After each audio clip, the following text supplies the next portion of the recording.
All right, good day, everyone, and welcome to today's Society for Ethnobotany Student Cafe. My name is Hannah Reed Ford, and I'm a member of the Society for Ethnobotany Student Committee, which organizes events like this one.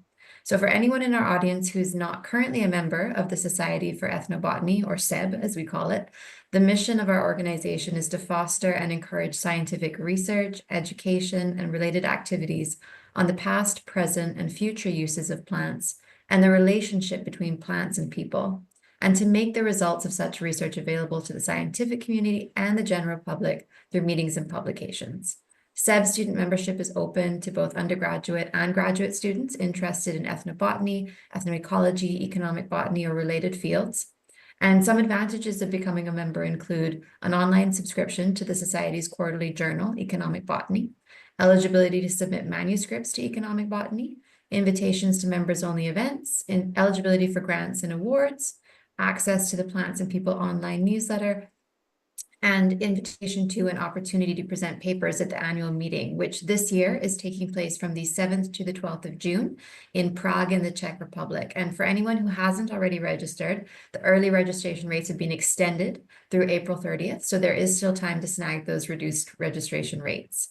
And without further ado, I want to introduce you to our esteemed presenter, Dr. Sonia Peter, who is joining us all the way from Barbados. Dr. Peter is currently the Executive Director of the Biocultural Education and Research Program and is President-elect of the Society for Ethnobotany. On earning her doctorate in natural products chemistry, she began a journey of exploring the importance of plants to people, not only as sources of phytochemicals for drug discovery, but for biocultural significance as well.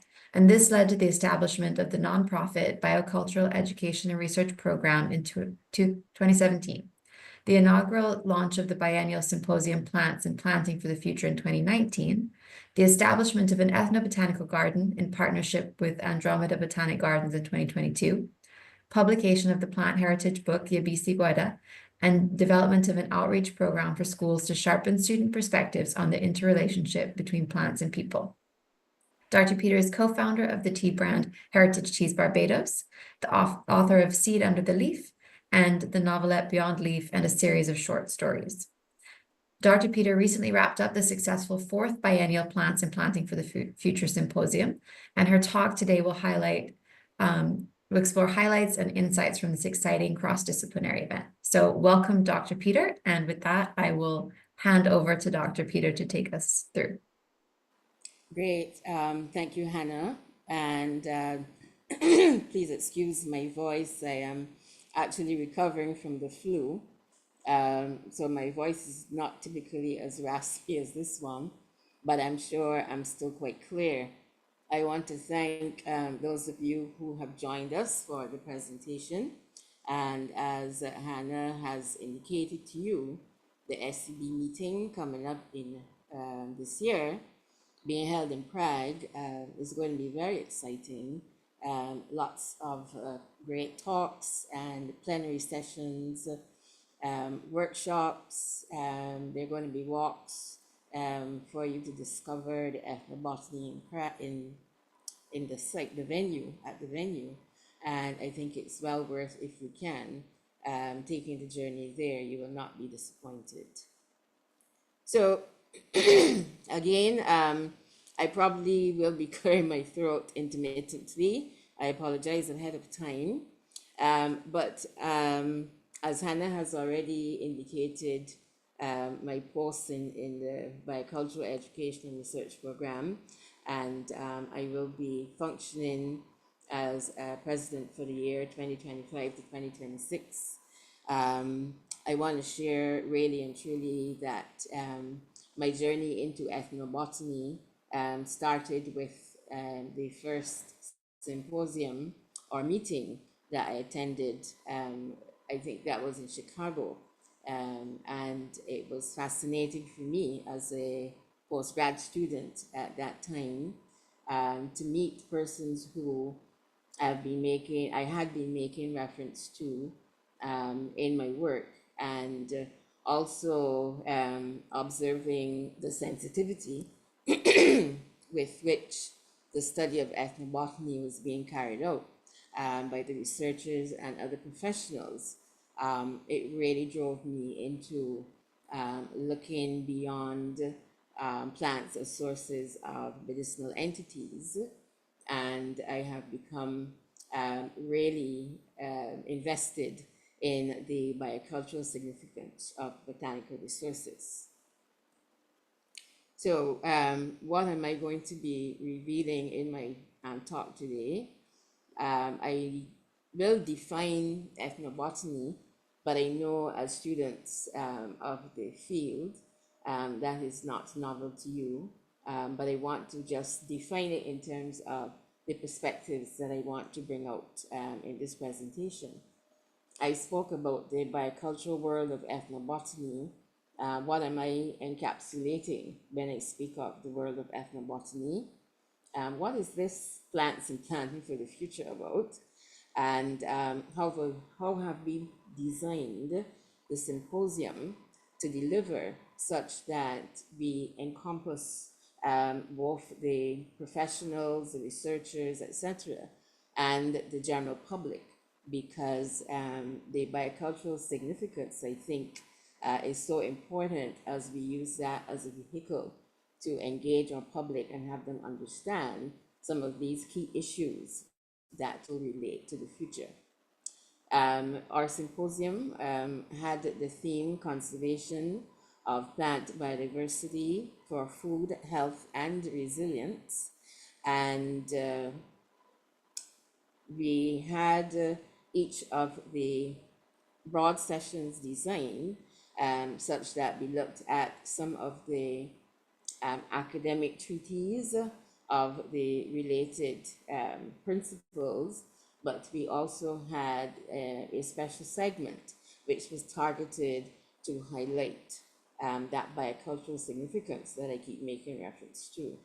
And then I will, of course, give you a summary as to the importance of symposia like that one, which I'll be describing. So defining ethnobotany, we know the statement that is commonly referred to, the interrelationship between plants and people. But how important has this interrelationship been throughout our civilization? Not spending a whole lot of time because we know that history is vast and wide, but it's a sort of a concept and idea that we need to always think about. Not only in the present, but throughout our history, how has this interrelationship sustained us? How have we been interreacting with our biodiversity?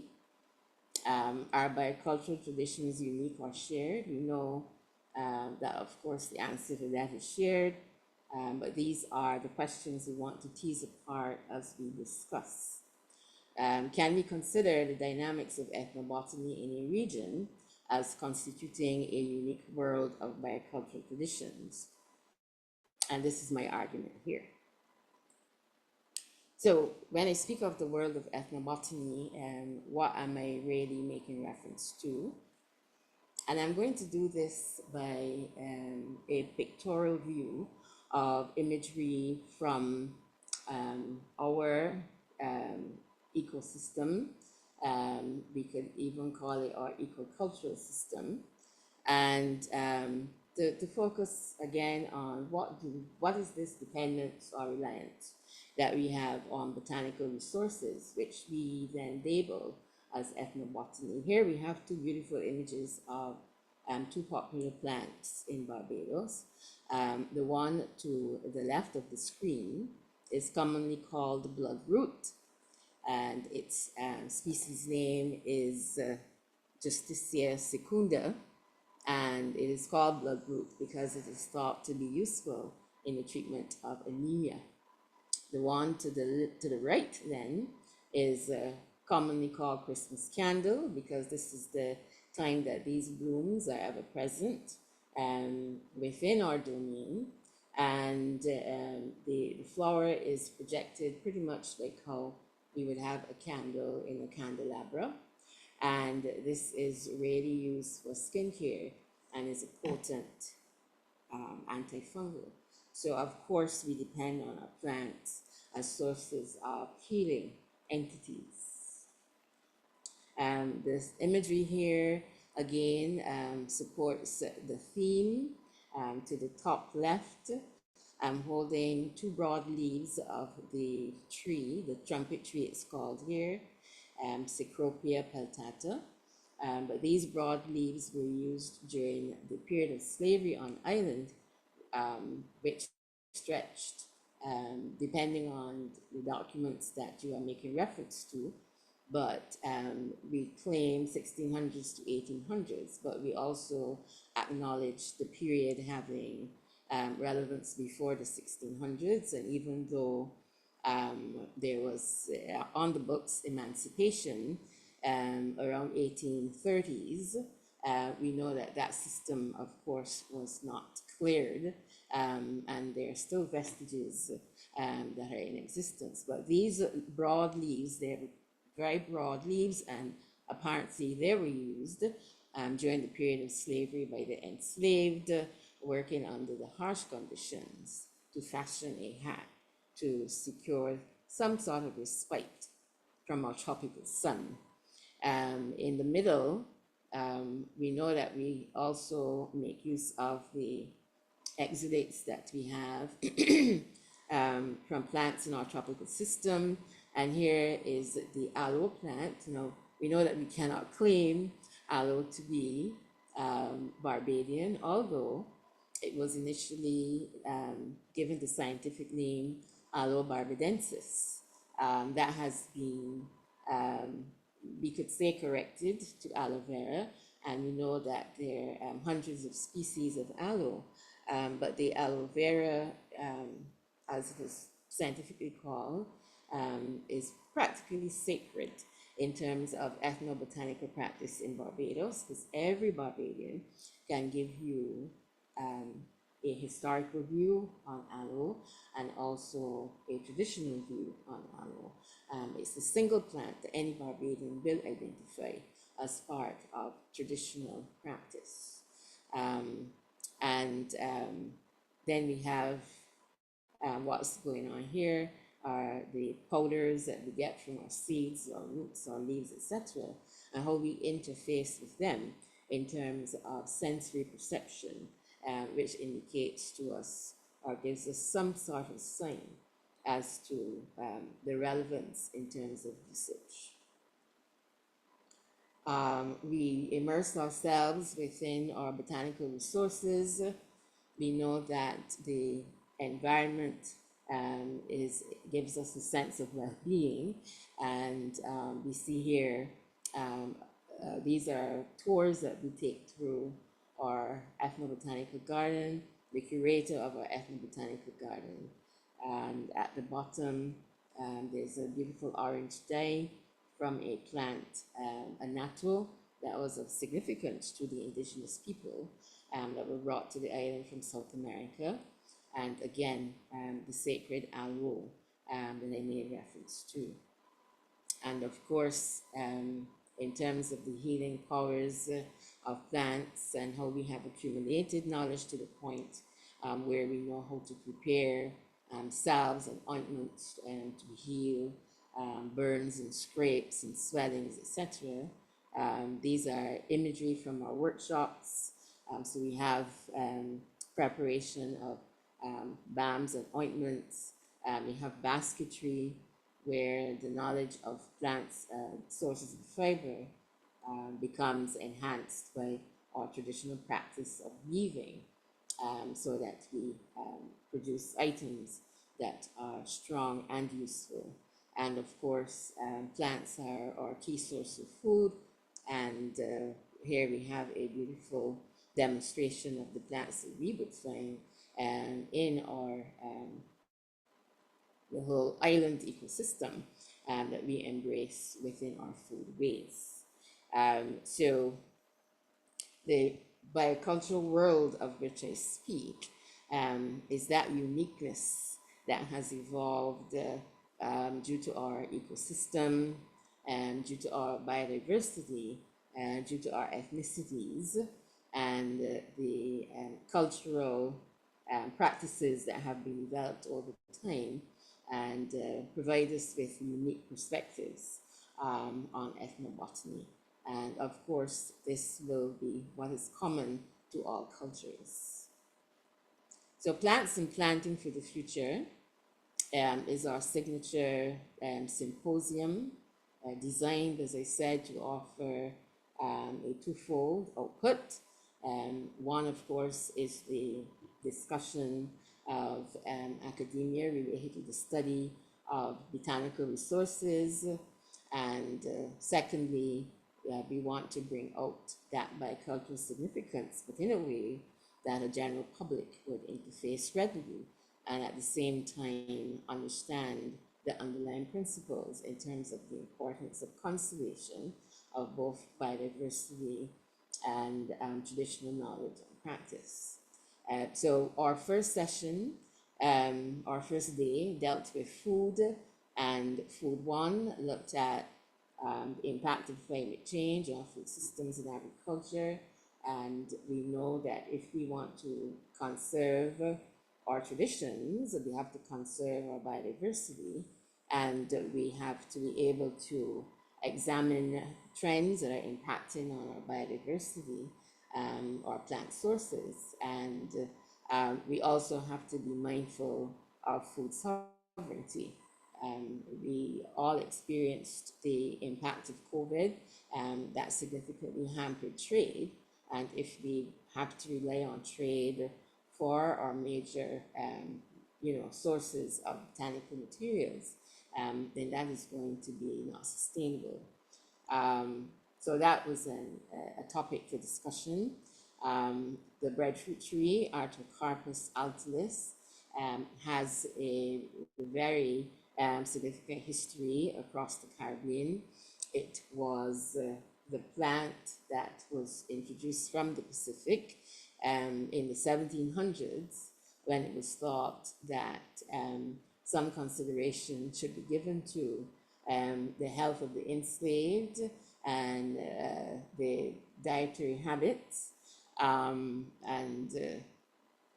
It led to the introduction of breadfruit across the Caribbean. It is understood that the island of St. Vincent in the mid to northern Caribbean was one of the first stops, and it's also claimed that some of the current standard breadfruit is evident in the garden, and probably, coming from some of those initial trees. We have a professor, Laura Roberts Nkrumah, who has collated on the breadfruit germplasm in the Caribbean. And since breadfruit has become a very important staple within the diet across the Caribbean, it's important that we know what species we have. It's important that we know the type of ecosystem under which they thrive. It's important that we know what challenges may be there in terms of the preservation of these species, but it's also important to explore further the value of this resource beyond a source of food. And she has been looking at the varieties that we have in the region and how they can intervene in the non-communicable diseases that are prevalent in the Caribbean, diabetes and hypertension being two of the more concerning ones.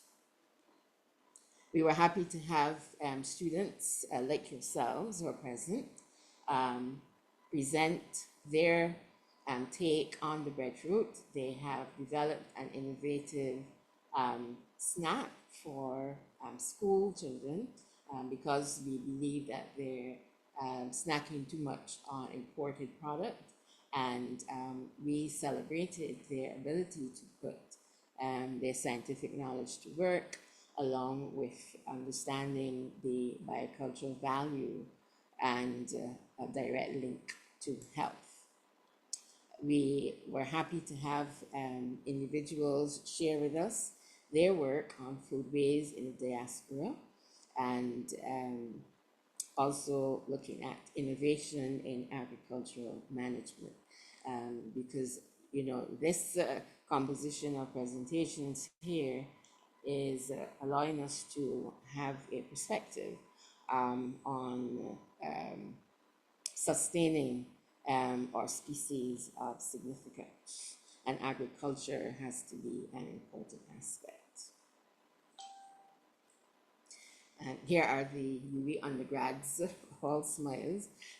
They were very well received, and I think they have even been given some support to take their product to the marketplace. And that is a work in progress. And we think, as an outcome of the symposium, that this is really welcomed. And here is the look at food as liberation. And it is that nexus, liberation in terms of offering communion, community, networking, and collaborations, which will uplift those in the food system network, and even lift interest into areas of entrepreneurship. So it is all, as I'm trying to describe, a magnificent world that we can explore, both in and out of the classroom. And indeed, outside the classroom, we are still engaged in knowledge sharing. Food too. The Caribbean island is one of high endemicity. We are rated as having 72% endemic species in the Caribbean, being a hotspot of biodiversity. And throughout history, we have two things have happened. We've lost connection with plants that were once part of our dietary system, part of our food system. And secondly, we have lost that connection with going into the field, going out into nature and exploring the species that we have there. And the point of having this food too was to demonstrate that we've got species that we are not having a full look at or exploration of their usefulness, and looking at ways of reincorporating them into our methods of preparing food. And the person who directed the session, Bernice Chase, is a multi-award winner at our National Independence Festival of Creative Arts for her innovation in exploring different foods. And this session was well subscribed, and here we have a beautiful demonstration of her exhibit. All of our cucurbitaceae species or coconuts. There is moringa flower and leaf she incorporated. She uses the cactus species that we've got here, or yams or sweet potatoes, everything that is within our natural ecosystem. She embraces and embodies and adds value. She is very interested in preservation and using pickling as a means of preservation. And the unusual items here, she has flowers from the moringa plant that have been pickled. We've got a herbal species called the leaf of life. It's a succulent, and it's a very regenerative species, and she has that pickled there as well. She uses the pods from the moringa plant. She doesn't hesitate, and it was an opportunity to display and demonstrate the potential of including these plants from our resource based on, yes, traditional knowledge, based on ethnobotany, but looking at these wider practical applications. And here again, we have, pardon me, substitutes that she has prepared, and the candy and the cereal again would have been formulated based on the unique items that we have in our environment. So our dried fruits, I think she used dried guava, and others, I can't remember them off the top of my head. But wherever she could explore what the botanical resource offers and using her traditional knowledge. She's originally from St. Vincent, and so it is a multicultural application here. And it again was offering an opportunity for our general public and also those who were engaging academically with us to observe her applications. Pardon me. We then moved on to health, biodiversity for health, and here we would have looked at the importance of traditional knowledge and plant use for medicine. As our population is aging, and this is a global occurrence, we find that we are losing traditional knowledge, and in order to know exactly where we need to fill gaps, a survey was done, and this survey gave us an idea as to who's using traditional medicine, why are they using traditional medicine, what are the areas of concern, and one of them was the limited confidence in terms of those turning away from traditional medicine. They wanted to have greater confidence, and this is because of the disconnection that has occurred as knowledge transfer has not been as effective as it was in earlier times. We had a beautiful presentation on a cultural drink, Mobi, and its important traditional value, not only as a pleasant drink, but it has medicinal value. And the presentation looked at how we can, on discovering the components present in a cultural drink like this, we can advise the proper use based on traditional and phytochemical values. We had persons looking at plants that have entities relevant to the treatment of prostate and breast cancer, and this is ongoing research. Again, these discoveries add value and give credibility to conservation strategies. And again, it's important to let the public know why we need to conserve, and this is one of the very important points, that we never know where the next medicinal intervention could come from. And if we're not conserving our species, if we're not conserving our traditional methods and practices, we may be losing very important information. And the typical phytochemical assessments were provided on selected species. And we've got a special group here called the Longevity Clinic, and they're looking at modeling plants in the diet for longevity in terms of staving off disease. Our Health 2 segment, held at this beautiful outdoor venue called Ocean Spray in Barbados, examined this tradition of cooling teas in Barbados. It was a workshop, really, an intimate workshop where we had our participants deeply involved in the exploring the organoleptic properties of the plants, aromas and flavor profiles that actually guide preferences for a particular tea. And then at the end of that session, they actually had the opportunity to design their own cooling teas. Cooling teas are, as the name suggests, is linked to the idea of removing heat from the body, where the thinking is that heat can lead to a diseased state.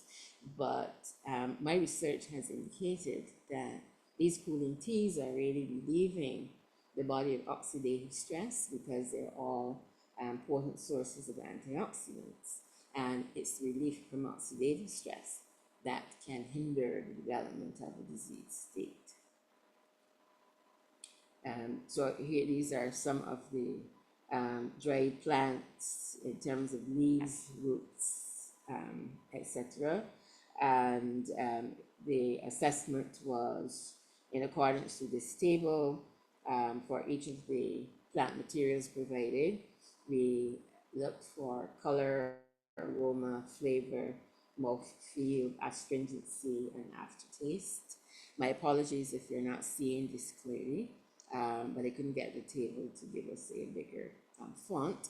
But the idea was to personalize this interaction with cooling teas, and at the outcome, we have persons leaving with a product of significance, of biocultural significance within this biocultural exploration.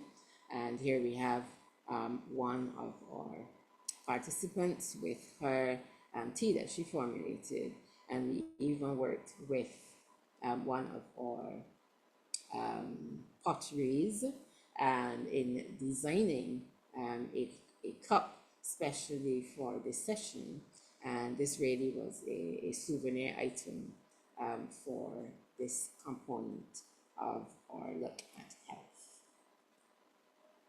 Resilience, pardon me. The idea of resilience is within that context of planning for the future. We know that climate change is going to be and is currently showing that it will be a lasting issue for some time. In the Caribbean, we have been exposed to harsher weather systems. The hurricanes that come across the Atlantic are causing quite a lot of havoc. In Barbados, we had a significant impact on our fishing industry last year, and other islands lost a lot of tree cover and impacts, therefore, on biodiversity, impacts on how persons can practice their ethnobotany. And therefore, we have to look at strategies for building resilience to climate change. It is not going to be easy, but it will be most effective when we allow our general public to understand that they too can participate in this building resilience. Youth in Conservation Ethnobotany was also a presentation, a talk about that group after. Gardens as ethnobotanical libraries for resilience.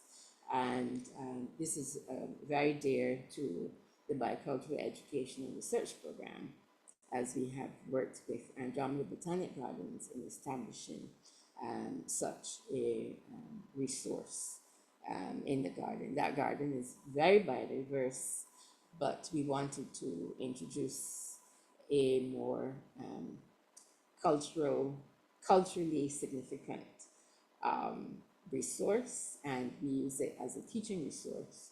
We use it as a resource to reconnect our public with the importance of our ethnobotanical practices. Restoration ecology is vital, and we were at a food forest, and I'll talk about that in our next slides, the Cocoa Hill Food Forest. This is a quite extensive area of 53 acres, and they have been able to restore, or are in the act of restoring this forest into a food forest. During the period of slavery on this island, we lost about 95% of our virgin cover in terms of plant diversity.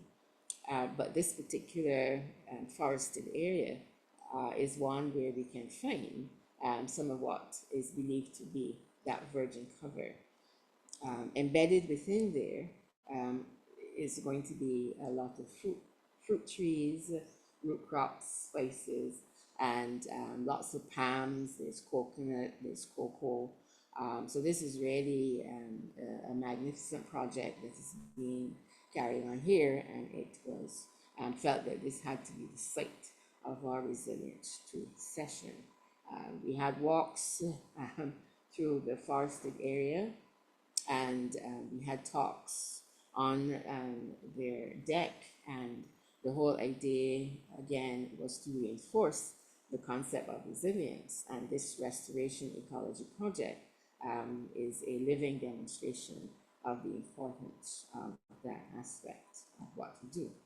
Some of the plants that are found in here I have listed at the bottom. There are lots of palms and commercial crops and medicinals. And here we have to the left the plant that is called noni globally, but we call this dog dumpling, Morinda citrifolia, and it is thought to be a useful painkiller, but there are other properties as well. It's said to be rich in a protein, which is good for the immune system. In the middle, we have what we call sea grape. It is a member of the Cocolobos species, and yes, this is found along our coastal areas on island, but there is a rich, all of these have got rich biocultural significance and are embraced within our food systems. One of the key presentations was by the Future Farmers think tank, and as it is so labeled, it actually is a group of young persons who have come together and are working to embrace our traditional systems and enhance the understanding of the youth in terms of agricultural systems, and also relevance to conservation and ethnobotany. And we were very happy again to engage the youth in our presentation as we again explored this magnificent biocultural world at which ethnobotany is a root. This interesting product, Barbados, is known for its ability to ferment, to produce alcohol from sugarcane, and Cocoa Hill Forest wanted to demonstrate again how we can add value to our traditions, and this ginger liqueur was made in collaboration with one of our rum distilleries, and it was actually used to celebrate our resilience discussions within the forest, and also to have a libation. And we were very happy to be using a product that was unique in terms of what it offered, this combination of traditional knowledge, ingenuity, value added to the whole nexus. And if you're ever in Barbados, I'll be sure to make sure that you have a sample. Resilience 2, I'm not sure how I'm doing on time. Resilience 2, again, these were all done to demonstrate resilience in as many ways as a general public would be able to embrace. And in Resilience 2, we were celebrating ancestral traditional knowledge. We were celebrating culinary tradition. We also wanted to celebrate our ancestors with a libation in the Ethnobotanical Garden. And we wanted to celebrate ethnobotany across the region. This is how we become resilient, by sharing our stories, by our storytelling, and by documenting. And this documentary gave us quite a beautiful look at Grenada, which is called the Spice Isle. And within their biocultural world, there was quite a lot to explore.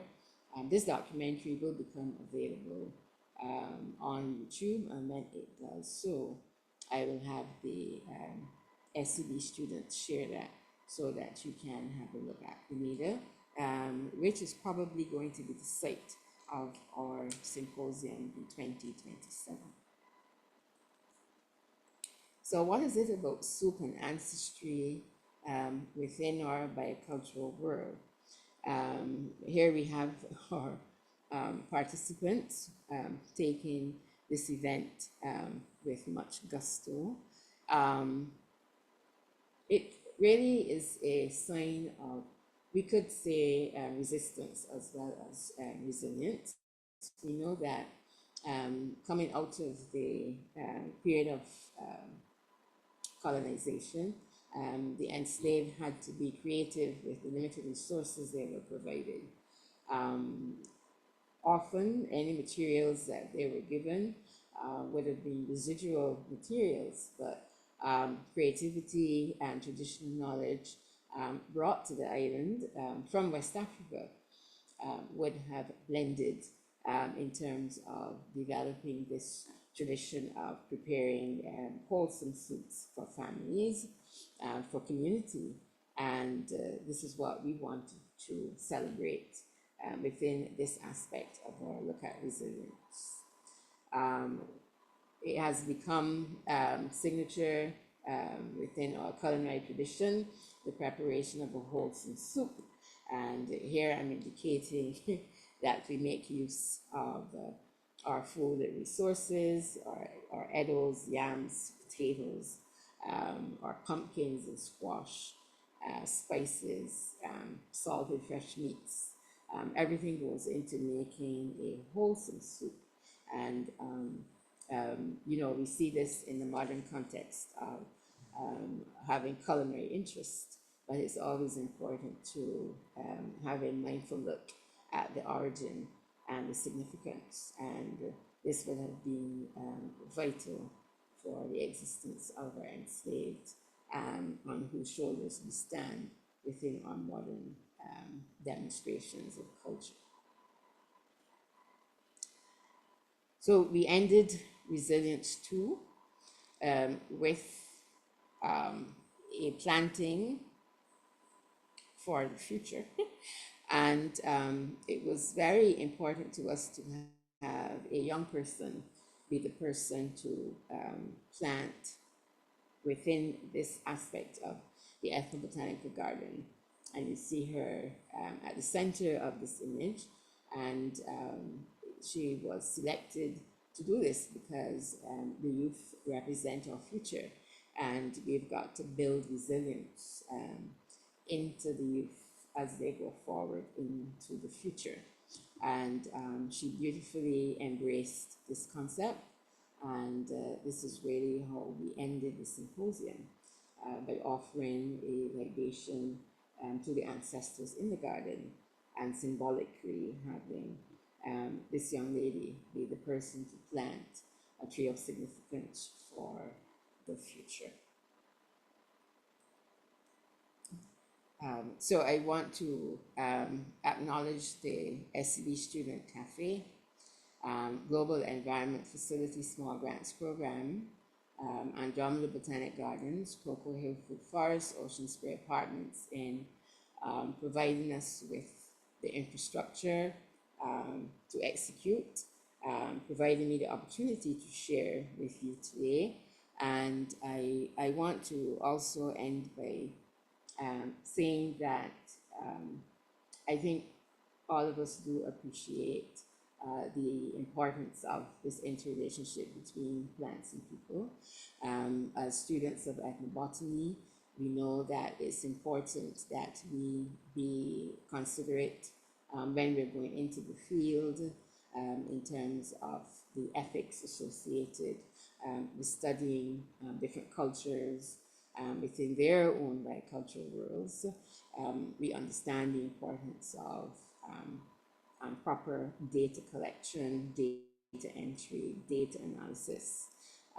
But I'm reinforcing here that we want to have sensitivity to the biocultural significance, the culture, the beauty of the culture surrounding how we're interrelating with plants, and where we can make that as visible as is possible.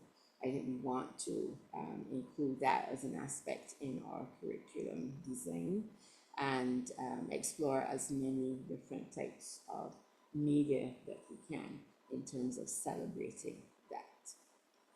And that's it, my presentation, and I hand over to you, Hannah. Thank you so very much, Dr. Peter. I guess if you're able, Dr. Peter, stay on a little bit longer. If anybody has any questions, we can open up the floor to questions. I'm going to stop sharing. Is that good? Perfect. Thank you. Yeah.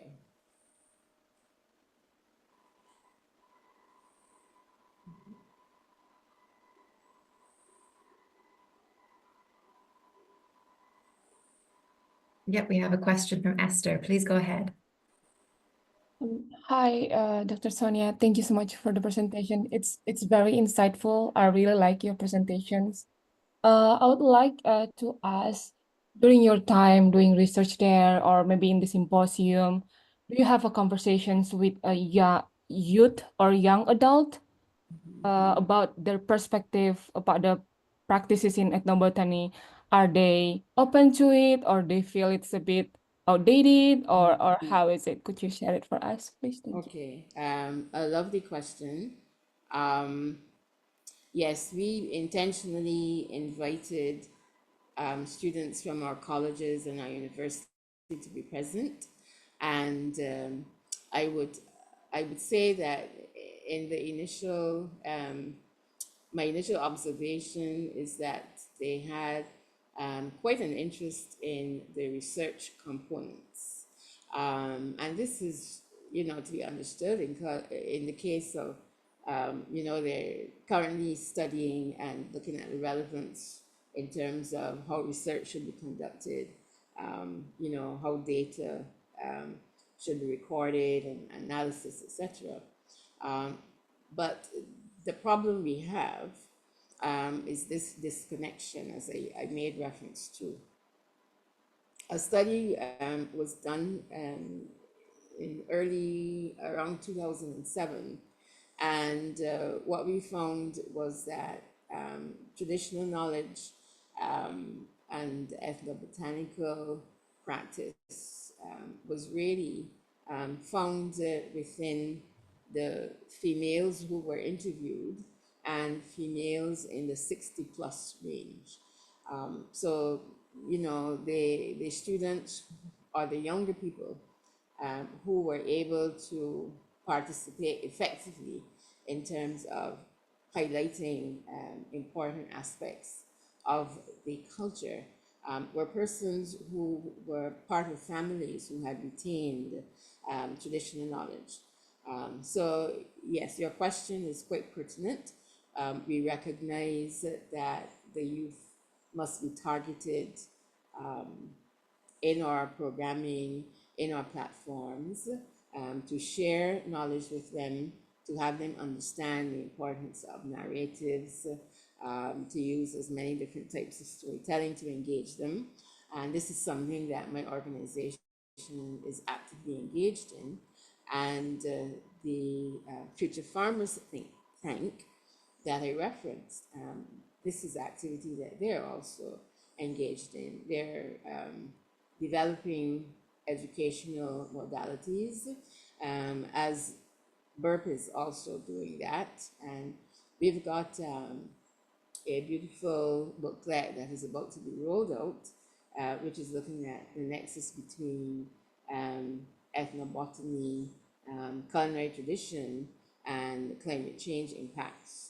And we think that it's this type of generation of educational tools that will allow us to engage students and have them reconnect with this whole concept of ethnobotany.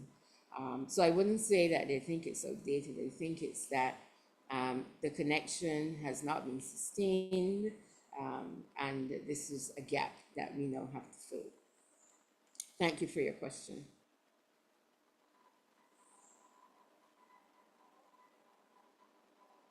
Thank you, everyone. Are there any other questions for Dr. Peter? I had one. Um, yeah, thank you again, Dr. Peter, for your talk. I'm Susanti. another student. Yes. Um, Pleasure to meet you. yeah. So I've never been to Barbados. I don't know much about like the, like the civic makeup of Barbados, but it seems like a lot of your findings and takeaways from this conference Mhm. um would have a lot of relevance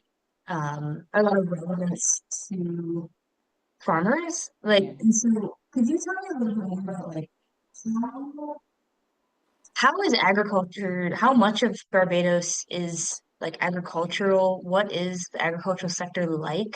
And Yes. do you think there would be broad interest among growers or farmers in like your takeaways in implementing some of these practices? Yes. Another lovely question. Um, in recent times, our agricultural systems have taken a hit because we are heavily invested in the importation of food items. That is something that I gave attention to in my presentation. Um, Currently, it's estimated somewhere around $14 billion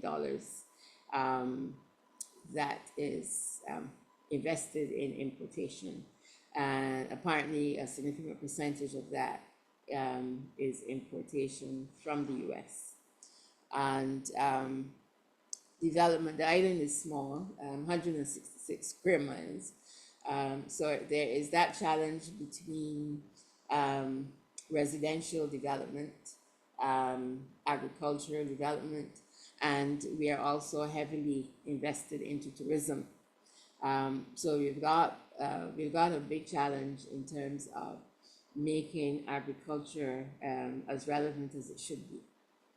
Having said that, we do have our agricultural system is there. As I said, it is taking a hit because we are importing, but at the national level, there are efforts on board to sort of make us have a look at how we can be more productive within the sector. Also, how we can integrate better into tourism. And regionally, there's an initiative called 25 by 2025, where the hope is that we can cut that importation bill by 25%. 2025 this year, but we know that target is going to be lagging. But what we are finding, however, is that more and more young persons who are graduating with scientific degrees are shifting their mindset into agriculture and how we can do agriculture differently. They're exploring different modalities in agriculture. They're exploring developing, fertilizing systems which are not artificial. So yeah, there is somewhat of a shift in terms of the mindset of the young scientists, and that Future Farmers think tank that I keep making reference to is actually a group of young farmers, and they are working to be catalysts to get more young people on board. Yeah, great question. Thank you, Savannah. Any other questions for Dr. Peter? What about you, Hannah? Do you have any questions?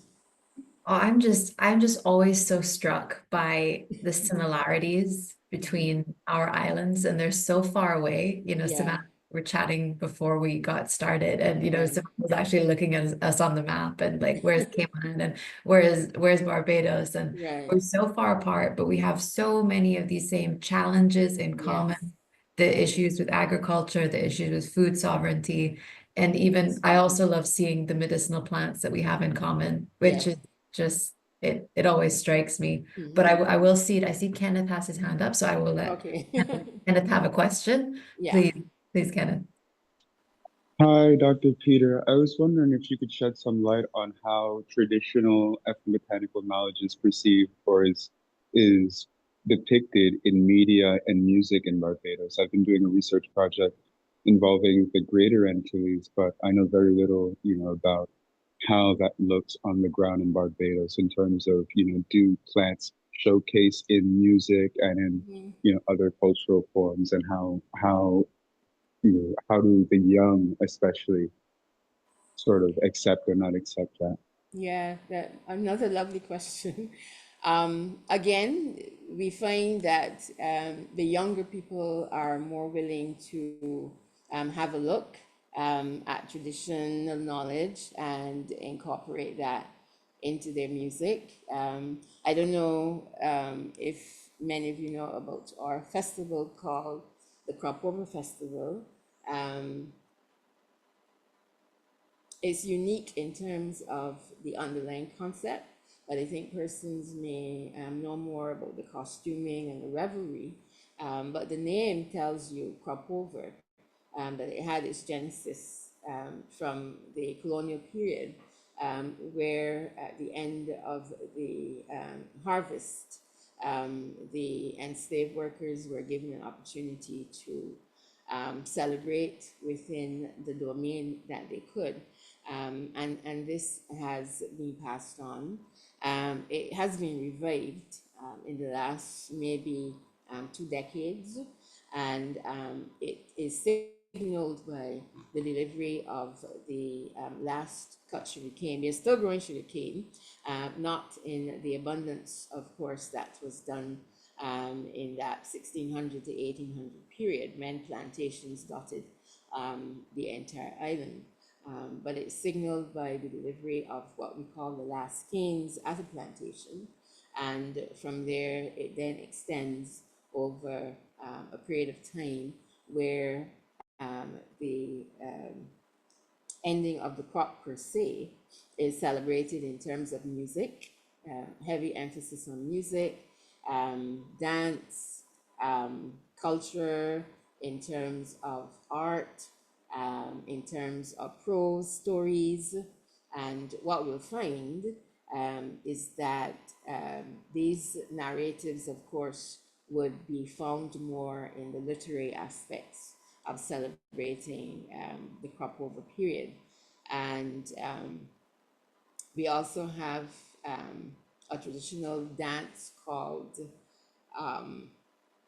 landship, and that landship speaks to the idea of persons sharing their traditions and traditional knowledge in terms of uplifting communities. It's a beautiful dance, and there's a special music that goes with that. It's called tuck band music, and therefore that is celebrated during the period, not only during that period, but certainly highlighted during that period.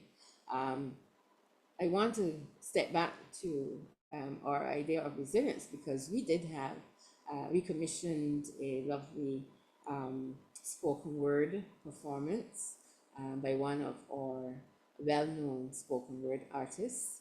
And I could have shared it here, but time does not permit, but I can give a link so that you can hear. And he so beautifully crafted the importance of holding on to our tradition. He was able to build out the significance within his spoken word, and he captivated the audience in attendance.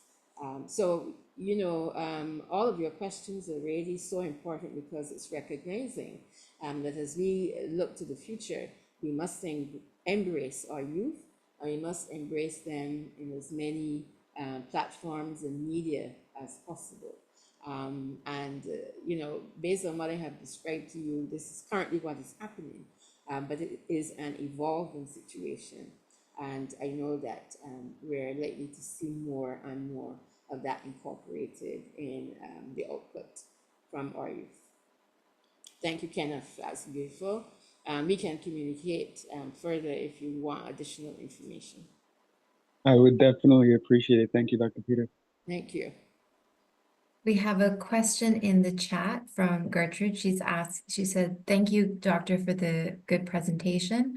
How can we deal with challenges in Africa that affect advancement of ethnobotanical practices?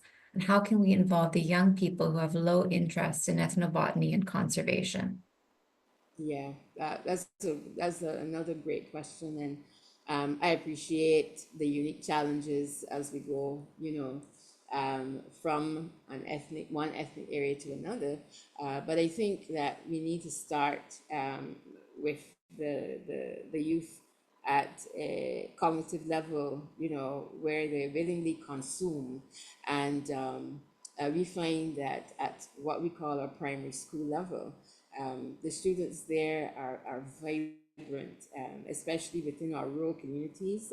They're very knowledgeable, and it's something that surprised us when we went into these rural schools. They're upfront, they come to you. We've got a collaboration with a unit called Global Resolve from Arizona State University, Barrett's Honor College. And they come over to Barbados twice a year, visit schools, and the objective there is to reconnect our students. And very often we find that they're reconnecting us because they're very knowledgeable, but this is in the rural community. So I think we have to look at starting from that early education level and build interest and excitement by using, whatever modalities you have. We just produced a lovely alphabet chart and flashcards, and that alphabet chart replaces a standard alphabet chart with the significance within our, biocultural community. So the names of the lettering is coming from names of our trees and our flowers and our vegetables, etc., and the flashcards as well. So, for example, instead of having A for apple, we have A for ackee, which is a fruit well known and well loved within our region, B for breadfruit, etc. And we also then develop stories that we can take. And one of the stories that we are going to be taking into the schools in a few weeks is one called From Plate to Planet. And we're looking at our national dish and the ethnobotanical aspects within that national dish, and how climate change can hinder, the enjoyment of this national treat. So I think it's about the narratives we use. I think it's about the level at which we engage. And I think it is very possible, but we have to deliver this information and package it in a way that is readily accessible for young minds.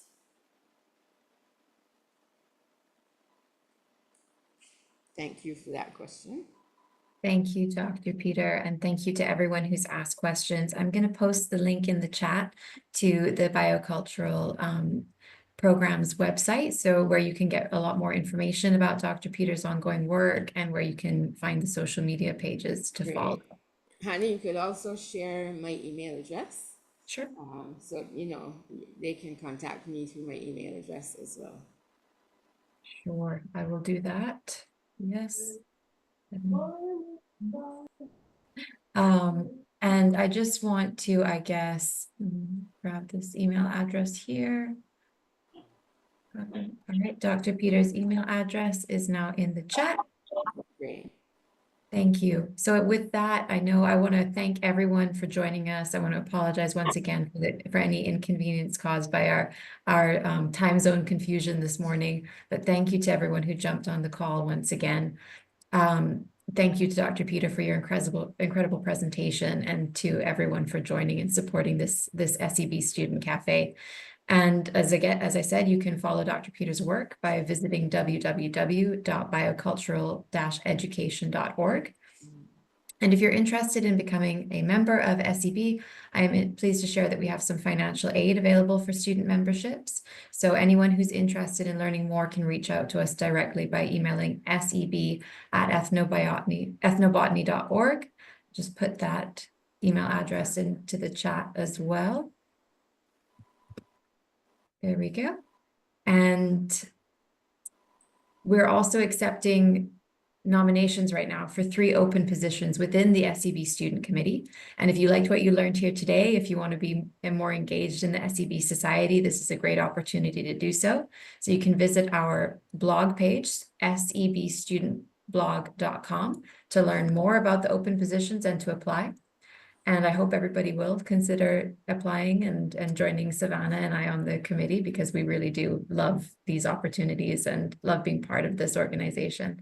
So in closing, I just want to thank Dr. Peter once again for sharing your time, your expertise, and your plant passion with us. And with that, I'll close off the recording. Yes. And thank you everyone very much. Thank you very much, Hannah. I'm happy that I could share, and I'm hoping that you students can join us. Well, you probably will not be students then in 2027. It does look as if we will be going to Grenada, and I'm looking forward to that. Very, very vibrant culture. Yeah, and I think, I don't know how many students we actually have on this call, but if you're a faculty member, if you have students, please encourage your students to apply for the student committee as well. Yeah, there's a lot of really good networking, professional development opportunities. You know, we do things like these cafes, and we could certainly use some additional help going into this next year. So please spread the word. Yeah, and it's good to see all of you, and thanks for coming. Great. Thank you, guys. Thank you very much. Thank you.